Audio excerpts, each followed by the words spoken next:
Argument میں بدل جائے تو آپ چپ ہو جائیں. وہ جو مرضی کہہ رہے ہیں چپ کر کے سنیں, برداشت کریں, حالانکہ آپ کو پتہ ہوگا کہ وہ غلط کہہ رہے ہیں, لیکن آپ نے چپ ہی رہنا ہے. آپ نے سنا ہے نا کہ silence is the best defence. کچھ ہسبینڈس کا بیہیویئر اپنی بیوی کے ساتھ اچھا نہیں ہوتا, بیوی کے ساتھ بہت بدتمیزی سے بات کرتے ہیں, ریسپیکٹ نہیں کرتے. دیکھیں رشتہ کوئی بھی ہو, پیار بہت بعد میں آتا ہے, سب سے پہلے ریسپیکٹ آتی ہے. میاں اور بیوی کا رشتہ پیار پر چلے نہ چلے, ریسپیکٹ پر تا قیامت چل سکتا ہے. تو اگر شوہر بیوی کی ریسپیکٹ نہیں کرتا نا, تو پھر ایسے ہوتا ہے کہ بیوی کے دل میں بھی نا آہستہ آہستہ شوہر کی محبت ختم ہو جاتی ہے. لیکن آپ نے ایز اے بیوی کبھی بھی اس چیز کا اظہار اپنے ہسبینڈ سے نہیں کرنا کہ آپ کا اپنے ہسبینڈ میں انٹرسٹ ختم ہو گیا ہے یا آپ کو اب ان میں دلچسپی نہیں رہی. بہت سارے ہسبینڈس کی عادت ہوتی ہے وہ اپنی بیویوں کو بہت باڈی شیم کرتے ہیں. اگر بیوی کا ویٹ تھوڑا سا زیادہ ہے تو اس بات کو لے کر وہ انہیں تنگ ہی کرتے رہتے ہیں, سم ٹائمز سیریس ہو کر اور سم ٹائمز مذاق میں. باڈی شیمنگ مذاق میں بھی کی جائے تو باڈی شیمنگ ہی ہوتی ہے. عورت بچوں میں مصروف ہو کر اور گھر کی ذمہ داریوں میں مصروف ہو کر تھوڑا سا اپنے آپ کو نگلیکٹ ضرور کر دیتی ہے, جس کی وجہ سے وہ اپنی فٹنس کو بھی اگنور کرنا شروع کر دیتی ہے. میں اس چیز کو مانتی ہوں. آپ لوگ کوشش کریں کہ اپنے لیے تھوڑا ٹائم نکالیں اور اپنے آپ کو فٹ رکھنے کی کوشش کریں, اپنے ہسبینڈ کے لیے نہیں, اپنی صحت کے لیے. آپ اپنے لیے خود کو فٹ رہنے کی اور ہیلدی رکھنے کی کوشش کریں, اور اپنے ہسبینڈ کو کبھی بھی اپنے ویٹ کے بارے میں نہ بتائیں. بہت ساری میری بہنوں کی عادت ہوتی ہے کہ وہ ہر وقت اپنے شوہر کے آگے ان کی والدہ کا, ان کے والد کا, ان کے بہن بھائیوں کا یا ان کے دوسرے رشتہ داروں کا رونا روتی رہتی ہیں. کسی حد تک بات ٹھیک بھی ہے, خاص طور پر جوائنٹ فیملی سسٹم میں جو میری بہنیں رہتی ہیں وہ کافی تنگ ہوتی ہیں.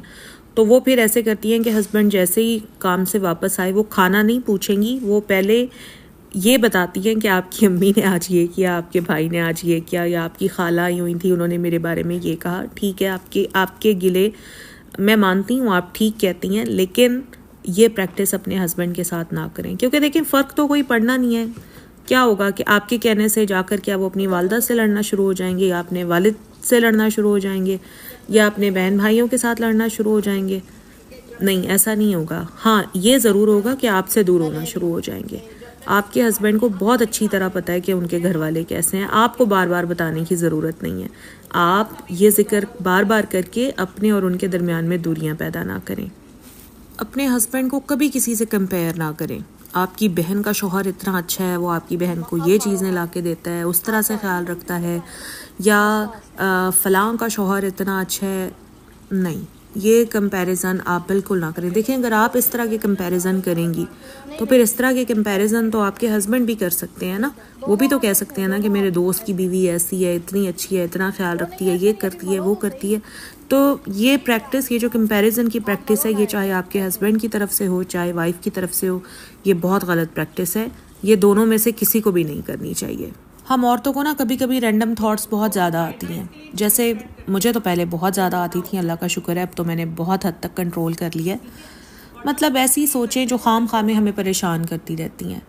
یعنی کسی کے ہاں اگر کچھ ہو گیا ہے تو وہ سوچیں مجھے تنگ کرنا شروع ہو جاتی تھی کہ خدا نہ خواستہ اگر میرے ساتھ ایسے ہو گیا تو کیا ہوگا, یا خدا نہ خواستہ اگر میرے گھر میں ایسا کچھ ہو گیا تو کیا ہوگا, یا اگر میرے ہسبینڈ فلاں کے ہسبینڈ نے ایسا کیا, میرے ہسبینڈ نے ایسا کر لیا تو میرا کیا ہوگا.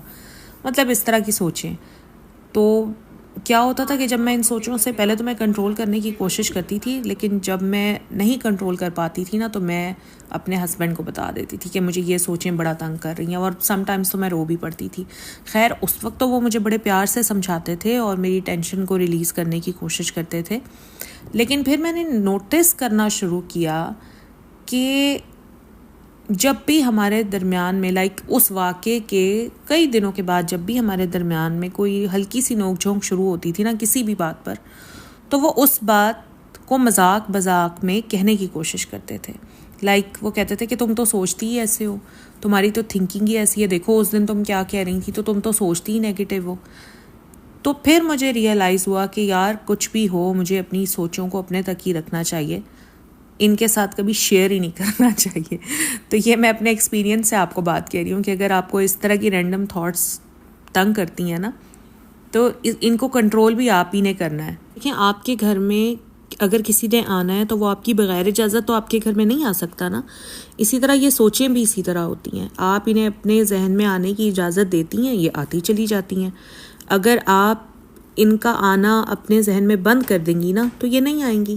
سو اپنی ان سوچوں کو کنٹرول کرنا سیکھیں, بجائے اس کے کہ آپ ان سوچوں سے پریشان ہو کر آپ اپنی ان سوچوں کو اپنے ہسبینڈ کے ساتھ ڈسکس کریں اور بعد میں اپنا مذاق اڑوائیں. ہمارے والدین, ہمارے بہن بھائی اکثر ہی ہمیں کچھ نہ کچھ لیتے دیتے رہتے ہیں, ہے نا, ایسے ہوتا ہے نا. تو اکثر جو میری بہنیں ہیں وہ شوہر پر ذرا امپریشن جمانے کے لیے وہ اپنے ہسبینڈ کو بتا دیتی ہیں کہ جی آج ہم امی کی طرف گئے تھے تو امی نے 5,000 روپے دیے, یا بھائی نے 10,000 روپے دے دیے, یا بھابھی نے سوٹ دے دیا, یا اس طرح کی چیزیں. ٹھیک ہے, تو یہ چیزیں نا کبھی بھی اپنے ہسبینڈ کو نہ بتائیں. بہت ساری بہنوں کو یہ بات بڑی عجیب لگے گی, لیکن میں بالکل آپ کو یہ سچ بات بتا رہی ہوں, کیونکہ اگر آپ کے ہسبینڈ کو ایک دفعہ یہ تسلی ہو گئی نا کہ آپ کو پیچھے اپنے گھر سے اتنا کچھ مل جاتا ہے, تو یقین کریں کہ وہ آپ کی بیسک ضروریات کا بھی خیال رکھنا چھوڑ دیں گے, کیونکہ وہ یہ سوچیں گے کہ اس کو مل تو جاتا ہے تو پھر فائدہ.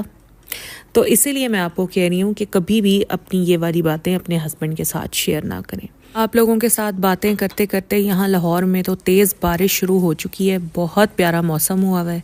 اور بس یہی میرا آج کا ولاگ تھا. اگر آپ کو میرا آج کا ولاگ اچھا لگا ہے تو پلیز لائک کریں. چینل پر اگر فرسٹ ٹائم آئے ہیں تو پلیز میرے چینل کو سبسکرائب ضرور کریں. اپنے فرینڈز اینڈ فیملی کے ساتھ شیئر بھی ضرور کریں. اپنا خیال رکھیں. اللہ حافظ.